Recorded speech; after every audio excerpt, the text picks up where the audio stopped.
chị và tất cả các bạn đang theo dõi channel của công ty Chisaran trong chuỗi talk show nghề trader. Và chủ đề của số thứ 2 ngày hôm nay sẽ đi sâu vào phân tích các nguyên tắc giao dịch trong Forex để những người mới và quý anh chị đã giao dịch trong thị trường này đều có thêm những kiến thức và thông tin bổ ích. Và ngày hôm nay Cao Tuyền xin hân hạnh chào đón sự quay trở lại của một người đồng hành đặc biệt, Giám đốc đào tạo bà Tào Thị Thủy Tiên. Dạ em xin chào chị ạ. Chào Tuyền, xin chào tất cả các anh chị. Dạ vâng. Mở đầu cho chuỗi talk show ngày hôm nay thì Cao Tuyền xin hỏi chị Tiên một câu hỏi là trên thị trường hiện tại thì có bao nhiêu phong cách giao dịch ạ? Hiện nay trên thị trường thì có rất là nhiều các cái phong cách giao dịch khác nhau. Tuy nhiên là có thể là các bạn có thể phân theo dạng phân tích này, theo cặp tiền này hoặc là theo khung thời gian này. Tuy nhiên thì nhìn chung sẽ có 4 nhóm cơ bản. Thứ nhất là lướt scalping, tức là lướt giữ lệnh trong khoảng vài phút tới vài giây và họ sẽ kiếm các cái lợi nhuận nhỏ bằng cách là mở và đóng nhiều lệnh trong một ngày. Thứ hai nữa là phong cách day trading, tức là giao dịch trong ngày hôm đó và họ sẽ không giữ lệnh qua đêm. Thường thì các bạn đó lướt ở các cái khung 1 giờ hoặc là 4 giờ chẳng hạn. Và phong cách giao dịch thứ ba tức là swing trading và giữ lệnh trong khoảng vài ngày. Và phong cách giao dịch thứ tư tức là precision trading, tức là người ta sẽ giữ lệnh trong khoảng vài tuần, vài tháng, thậm chí là vài năm nữa. Và đối với cái phong cách giao dịch dài hạn này thì các trader họ sẽ thường phân tích cơ bản nhiều hơn kết hợp với phân tích kỹ thuật để đưa những cái nhận định về kinh tế và nhận định về một cái cặp đồng tiền nào đó để họ giao dịch dài hạn. Dạ vâng. Vậy thì một trader làm như thế nào để họ biết được phong cách giao dịch phù hợp với mình ạ? Khi mà mới tham gia vào thị trường thì không thể nào mà mình biết được ngay là phong cách giao dịch nào sẽ phù hợp với mình, mà mình cần phải có cái thời gian để trải nghiệm này, để test các cái phong cách giao dịch khác nhau. Sau một thời gian thì họ mới xem thử là phong cách nào phù hợp với mình. Bên cạnh đó thì họ sẽ dựa vào cái cuốn sổ nhật ký giao dịch ấy, bởi vì cái cuốn sổ đó đã ghi lại toàn bộ cái quá trình mình giao dịch như thế nào, cái cảm xúc ở mỗi cái giai đoạn ra làm sao, đúng không ạ? Và nhìn vào sổ nhật ký giao dịch thì họ sẽ xem là phong cách nào là sẽ mang lại cho họ cái hiệu quả có lợi nhuận hơn, phong cách nào mà sẽ không phù hợp thì họ sẽ bắt đầu lược bỏ đi. Một cái yếu tố nữa Tiên nghĩ là dựa vào cái mục đích mà họ tham gia vào thị trường ấy. Nếu như các bạn tham gia vào thị trường Forex với mục đích là chỉ là kiếm thêm thu nhập thôi thì sẽ lựa chọn những cái khung thời gian phù hợp với cái công việc mà họ đang làm. Dạ, Cao Tuyền vừa nghe chị Tiên nhắc về một cái khái niệm rất là hay là những cái giao dịch, thì không biết là những cái giao dịch có thể giúp ích gì cho trader và nó có tầm quan trọng hay không, hoặc là cái cách ghi chép của nó như thế nào ạ? Nhật ký giao dịch rất là quan trọng đối với tất cả các trader. Thì trong quá trình trading, Tiên khuyên tất cả các anh chị nên cố gắng mình giữ cái thói quen viết cuốn sổ nhật ký giao dịch, bởi vì dựa vào cuốn sổ nhật ký giao dịch thì mình có thể nhìn nhận lại được và đánh giá được cái phương pháp mình đang giao dịch có ổn định hay không, có những ưu và nhược điểm gì để mình hoàn thiện nó. Thứ hai là cái cuốn sổ nhật ký giao dịch này sẽ giúp chúng ta là tránh những cái sai lầm mắc phải trong quá khứ để mình lần tới mình giao dịch sẽ tốt hơn. Và cái cách để mình ghi cái cuốn sổ nhật ký giao dịch đó là các bạn có thể là cái Excel chẳng hạn, cái thành cái bảng, hoặc là các bạn cũng thể ghi bình thường thôi, nhưng mà ghi các mục đầu tiên là ngày tháng năm mà mình vào lệnh này, thứ hai là cặp tiền mình giao dịch này, và điểm vào lệnh này, điểm chốt lời này, điểm cắt lỗ này, đúng không ạ? Và bên cạnh đó luôn luôn có một cái cột gọi là lý do ngày hôm đó chúng ta chốt lời sớm hay chúng ta cắt lỗ sớm chẳng hạn, lý do là gì thì để lần sau chúng ta xem xét và rút ra vào. Vậy còn chị Tiên thì chị phù hợp với phong cách giao dịch nào ạ? Hiện nay Tiên đang kết hợp phong cách giao dịch kết hợp giữa day trading và position trading, tức là Tiên sẽ dành có những cái khoảng thời gian Tiên vẫn lướt trong ngày và chốt lệnh ngày trong ngày đó, không giữ lệnh qua đêm, có thể là lướt ở khung 1 giờ hoặc là 4 giờ chẳng hạn. Bên cạnh đó thì Tiên sẽ kết hợp lướt tháng, tức là một tháng Tiên sẽ dành cho 2 đến 3 lệnh giao dịch dài hạn. Tuy nhiên là không phải là ngày nào mình cũng vào lệnh, tức là có những cái hôm mà mình mở biểu đồ ra mình thấy cái biểu đồ này phù hợp với cái chiến lược giao dịch của mình, nó đã đạt đủ những cái nguyên tắc mà mình đề ra thì mình mới vào lệnh mà thôi. Và hiện tại thì Tiên chủ yếu giao dịch theo phong cách theo cái phương pháp là price và cung cầu. Thì Tiên nghĩ đối với những anh chị thường thì càng giao dịch lâu năm thì thường người ta sẽ sử dụng nến nhiều. Đối với cung cầu ấy, thì tất cả mọi thứ đều được vận hành, kể cả nền kinh tế đều được vận hành theo cái quy tắc cung cầu hết, cho nên Tiên áp dụng cung cầu vào trong giao dịch. Thứ hai nữa là mọi cái hành vi của con người mình ấy, tâm lý đều được biểu thị trên biểu đồ, cho nên là mình sẽ sử dụng cả đọc hành vi giá, hay còn gọi là mô hình giá hay là mô hình nến ấy, để vào giao dịch. Dạ vâng. Vậy thì cái việc mà phân tích những cái nguyên tắc như vậy và phân tích những cái sai lầm của mình trong quá trình giao dịch nó sẽ giúp ích cho mình giao dịch thành công hơn. Thì không biết là hơn 6 năm qua chị Tiên đã giao dịch thì chị đã mắc phải những cái sai lầm nào và chị làm như thế nào để có thể khắc phục được nó ạ? Tất cả các trader tham gia vào thị trường đều ít nhất trải qua những cái sai lầm nhất định, hoặc là đã từng cháy tài khoản hay là đã từng bị lỗ rất là nhiều, đúng không? Từ đó mình mới rút ra được những kinh nghiệm cho các lần sau. Và cái lần đầu tiên khi mà mới tham gia vào thị trường ấy, thì Tiên gặp phải một cái sai lầm đầu tiên, đó chính là mình đã không chịu cắt lỗ sớm, mà mình đã mong chờ và hy vọng nó quay trở về với cái giá ban đầu, cho nên là mình sẽ đã làm cho cái tài khoản lỗ càng lỗ, cho tới khi mà lỗ đến hơn 50% Tiên mới cắt lỗ cái lệnh đó. Thì vì lần đầu tiên mất một cái số tiền lớn như thế thì mình mới bắt đầu ngừng lại và suy nghĩ xem thử là mình đã sai ở điểm nào. Bắt đầu mình mới học lại cái kiến thức, đặc biệt là quản lý vốn này, và Tiên rất là quan trọng quản lý vốn.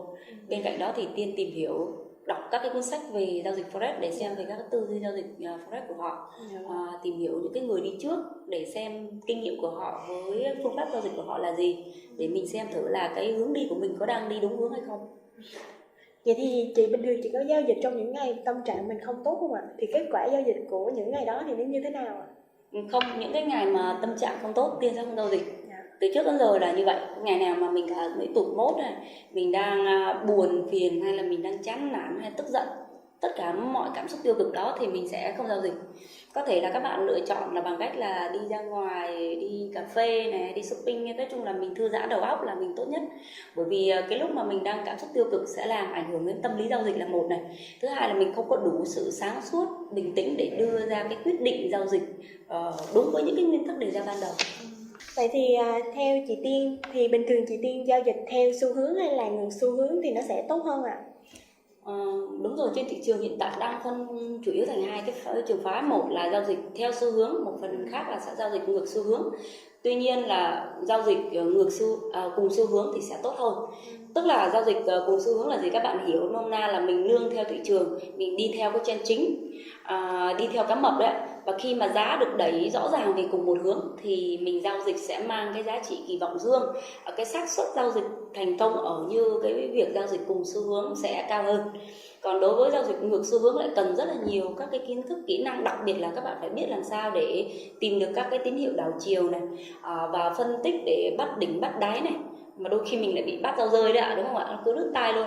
Cho nên là tôi nghĩ là chúng ta không nên giao dịch ngược xu hướng. Tất nhiên là vẫn có những cái trường hợp chúng ta tìm được những cái điểm đảo chiều hay là điểm tín hiệu rất chắc chắn thì mình vẫn có thể giao dịch được.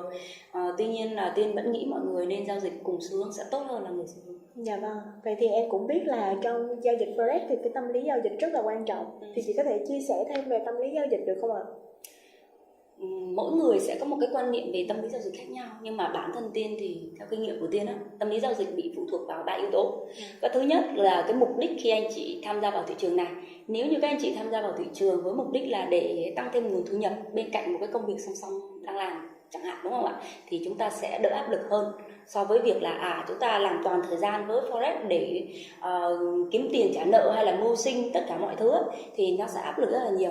Cái thứ hai nữa là về nguồn vốn ban đầu mình tham gia vào thị trường, giống như trong talk show 01 Tiên từng chia sẻ cho mọi người ấy, nếu như cái nguồn vốn chúng ta giao dịch là nằm trong bài toán quản lý tài chính cá nhân một cách rõ ràng, mình đã trích ra bao nhiêu % để giao dịch rồi, thì mình sẽ thoải mái hơn so với là cái nguồn vốn mà chúng ta đi vay mượn. Và Tiên khuyên mọi người không nên, đặc biệt là người mới, không nên sử dụng nguồn vốn vay để giao dịch, bởi vì ngay từ ban đầu chúng ta chưa thể nào có lợi nhuận ngay. Dạ vâng. Và cái yếu tố thứ ba nữa là về quản lý vốn.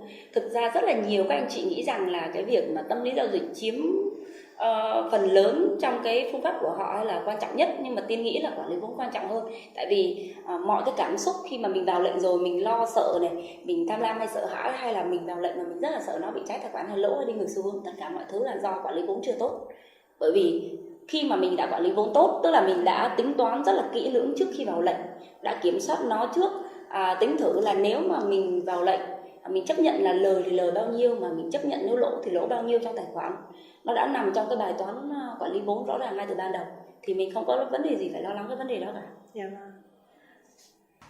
Trong thời gian vừa qua thì có rất là nhiều bạn gửi câu hỏi về cho hòm thư của công ty Chisaran, thì không biết là cô giáo Tiên có dành thời gian để giải đáp các thắc mắc của các bạn được không ạ? Okay. Dạ vâng. Dạ, câu hỏi đầu tiên là đối với các anh chị mở tài khoản Forex thì có cần IB hướng dẫn trợ giúp cho mình trading hay không ạ? Thực ra chơi IB ấy, tức là cái công việc chính của họ là tìm kiếm khách hàng, là người kết nối trung gian á, giữa khách hàng tới sàn giao dịch, và họ thường tư vấn cho khách hàng cách mở tài khoản, nạp rút tài khoản như thế nào, chứ họ không có nghĩa vụ phải giúp cho các anh chị là trade như thế nào. Và họ sẽ hưởng cái lợi nhuận, hưởng hoa hồng trên cái khối lượng giao dịch của khách hàng. Và tất cả cái vấn đề trade như thế nào, trade làm sao thì hoàn toàn phụ thuộc vào cái khách hàng đó, tức là cái bạn trader đó.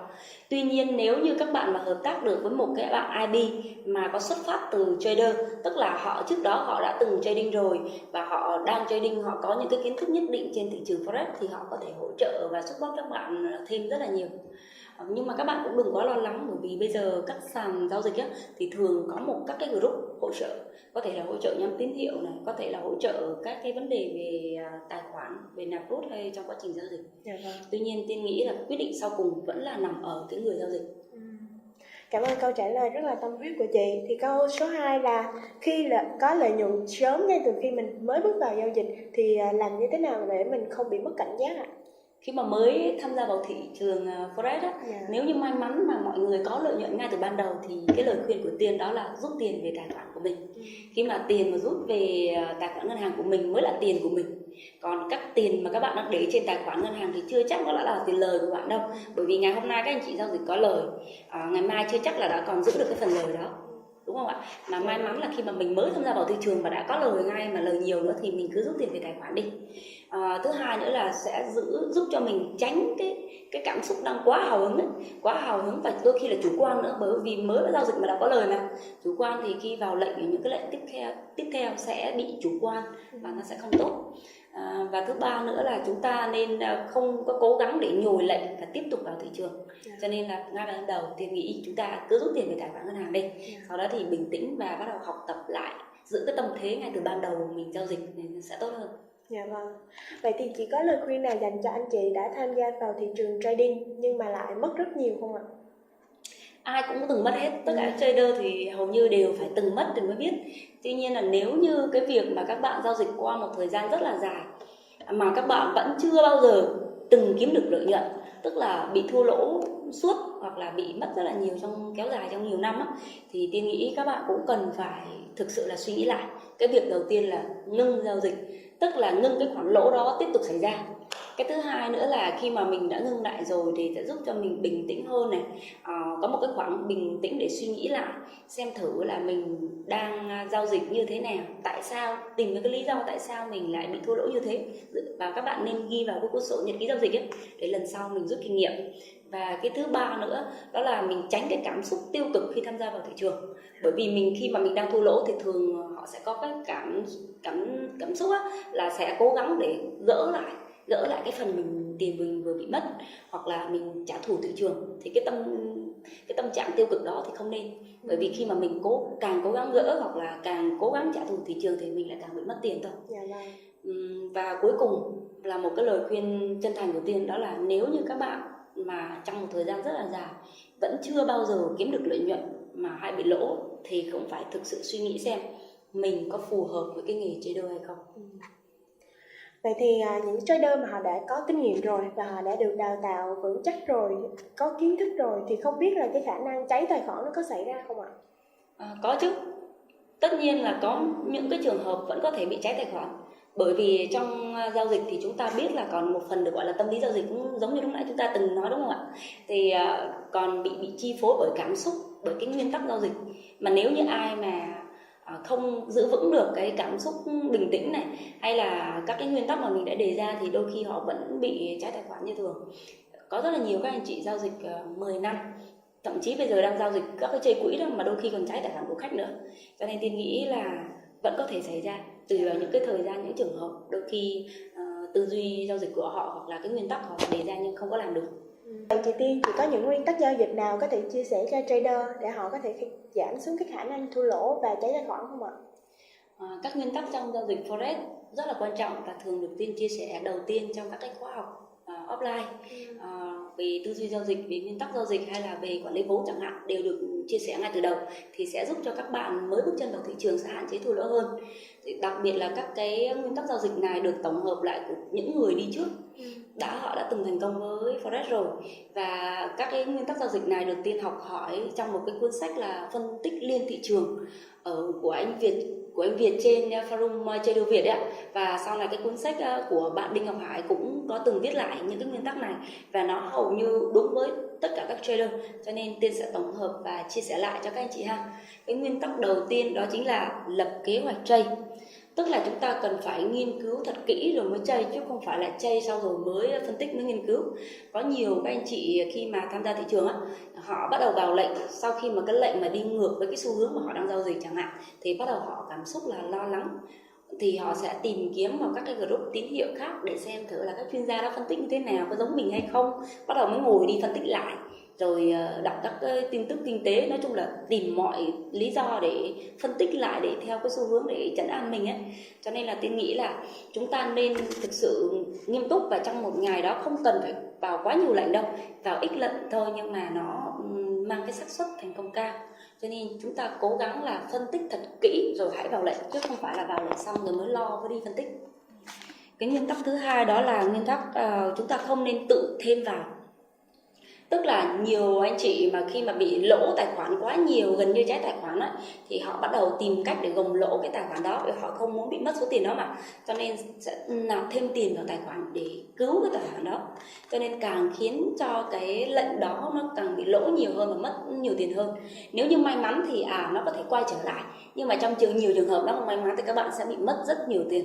Cho nên là tôi nghĩ là chúng ta không nên gồng lỗ khi mà cái lệnh đó đã quá sai rồi. Tại sao chúng ta mà gọi là đã sai rồi lại muốn sai thêm, đúng không nào? Cho nên là chúng ta không nên cố gắng nạp thêm tiền để gồng lỗ. Và nguyên tắc thứ ba đó là chúng ta nên giao dịch theo xu hướng. Tức là xu hướng, có một cái câu gọi là xu hướng là bạn, tức là chúng ta giao dịch theo trend chính thì nó sẽ tốt hơn là giao dịch ngược xu hướng, giống như cái phần lúc nãy mà Tiên đã từng chia sẻ. Dạ vâng. Và nguyên tắc thứ tư đó là kỷ luật. Thì Tiên nghĩ kể cả không phải riêng mình trading mà ngoài cuộc sống cũng như thế, chúng ta luôn luôn có những cái kỷ luật của riêng mình, những cái kỷ luật nhất định thì cố gắng áp dụng theo nó. Và cái việc giữ kỷ luật hay là gọi là chiến thắng bản thân mình thì nó rất là khó, cho nên cần có thời gian chúng ta cố gắng cải thiện, hoàn thiện bản thân mình nhiều hơn, cố gắng quản trị cái cảm xúc, rồi những cái nguyên tắc mà mình đề ra từ ban đầu. Dạ vâng. Và nguyên tắc tiếp theo đó là nguyên tắc cắt lỗ. Tức là gì? Tức là nhiều anh chị khi mà đã vào lệnh đặt cái điểm stop loss rồi, nhưng mà khi giá nó chạy gần sát tới cái điểm cắt lỗ đấy thì mọi người lại không muốn bị mất tiền, cho nên lại cố gắng là rời các cái điểm stop loss, dịch chuyển stop loss xuống, hoặc là họ sẽ xóa cái điểm stop loss đó đi, cho nên càng khiến cho tài khoản ngày một gọi là bị ngốn dần ấy, bị cháy tài khoản nhiều hơn, dễ bị cháy tài khoản hơn. Cho nên tôi nghĩ là chúng ta nếu mà đã ngay từ ban đầu chúng ta đã phân tích rất là kỹ rồi, chúng ta đã chấp nhận là cái kiểm soát rủi ro trong cái bài toán quản lý vốn rồi, thì cứ theo cái nguyên tắc mà mình làm thôi. Nguyên tắc tiếp theo là nguyên tắc thua lỗ là một phần tất yếu trong trading. Tức là các anh chị tham gia vào thị trường phải chấp nhận thua lỗ là một điều hoàn toàn bình thường. Bởi vì đôi khi kể cả trong cuộc sống mà kinh doanh cũng như thế, chúng ta có thể là có thắng lời có thắng lỗ, thì trong trading cũng như vậy. Không thể nào mà chúng ta vào lệnh chúng ta thắng 100% được, không có. Nếu như ai mà thắng trong suốt quá trình trading mà thắng mấy là có vấn đề đấy, đúng không? Phải có những lệnh lỗ, nhưng mà lỗ đấy nó đã trong cái tầm kiểm soát của mình trước đó rồi thì mình không có vấn đề gì hết. Và chúng ta hãy chuẩn bị sẵn cái tâm lý là trong vào thị trường sẽ có những cái lệnh lời, sẽ có những lệnh lỗ, và xem nó như là điều bình thường, thì tâm lý chúng ta sẽ thoải mái hơn. Và nguyên tắc tiếp theo đó là thành bại trong trading không phải là tiên đoán thị trường mà là thua ít lời nhiều. Tức là nhiều bạn tham gia vào thị trường cứ muốn mình trở thành chuyên gia, cố gắng đi tiên đoán thị trường, cố gắng là mình đưa nhiều tín hiệu đúng rồi, nhưng mà chúng ta không thể nào mà chiến thắng thị trường rồi, không thể nào mà lúc nào cũng đưa những dự đoán đúng 100% hết, sẽ có những cái lần sai. Cho nên chúng ta không phải là cố gắng để dự đoán đúng, bắt đỉnh bắt đáy đúng, mà quan trọng làm sao đó để phong cách giao dịch, cái phương pháp giao dịch của mình ấy, sau một thời gian là tổng lại cái lệnh lời nhiều hơn cái lệnh lỗ là chúng ta đã thành công với cái công việc trading rồi. Một cái yếu tố nữa đó là tiền là mạng sống của trader. Thì chúng ta biết rằng là tiền rất là quan trọng trong cuộc sống, đúng không nào? Vậy thì trong trading, để mà chúng ta có thể đi dài trong thị trường, chúng ta cần phải biết bảo toàn vốn, giữ cái phần tiền của mình trước khi chúng ta muốn kiếm lợi nhuận. Đó là cái việc rất quan trọng. Nhiều bạn cứ vào giao dịch xong đã test thử các kiểu trái tài khoản, khi mà mình mất tiền rồi thì không còn tiền để giao dịch, đúng không? Cho nên chúng ta nên cố gắng là bảo toàn vốn trước khi chúng ta muốn kiếm lợi nhuận. Bởi vì thường cái tâm lý mọi người hay lắm, mọi người chỉ nghĩ đến các chuyện là có lời thôi, nhưng lại không nghĩ đến cái chuyện mà mình sẽ bị mất tiền. Thế cho nên chúng ta cố gắng là phải chuẩn bị trước cái tâm lý này. Dạ. Nguyên tắc tiếp theo đó là hãy quên đi tâm lý khi thắng và thua trong trading. Thực ra cái câu nguyên bản của nó là như thế này: các bạn đã từng thua trong trading chưa? Nếu có, hãy quên nó đi. Và nếu các bạn đã từng lời trong trading chưa? Nếu có, hãy quên nhanh hơn nữa. Tức là gì? Ở đây muốn nói là khi các bạn đang thua thì các bạn cũng vừa mới thua một cái lệnh vừa rồi, thì chúng ta hãy quên nó đi, đừng có buồn, đừng có bị tiêu cực, cố gắng là trả thù thị trường hay gồng lỗ giống như lúc nãy Tiên từng chia sẻ đấy, thì chúng ta sẽ vào lệnh nó sẽ không tốt. Thứ hai là nếu như chúng ta đang thắng thì thường cái tâm lý sẽ bị gọi là chủ quan và hào hứng quá mức và thường ngạo mạn đó. Nói chung là những cái lúc mà mình vừa mới có lời thì chúng ta nên bình tĩnh và quên nó đi, đừng có lúc nào cũng nghĩ rằng là mình sẽ chiến thắng tiếp. Thì khi đó chúng ta sẽ vào với một cái tâm thế giao dịch sẽ tốt hơn, bình tĩnh hơn. Xin cảm ơn những chia sẻ hữu ích của chị Tiên. Và chương trình tiếp theo của chúng tôi sẽ là hành trình giao dịch 10 năm của ông Lee Young-hee, CEO của công ty Chisaran Việt Nam. Xin chân thành cảm ơn các bạn đã dõi theo và xin hẹn gặp lại. Xin chào các bạn. Xin chào các bạn.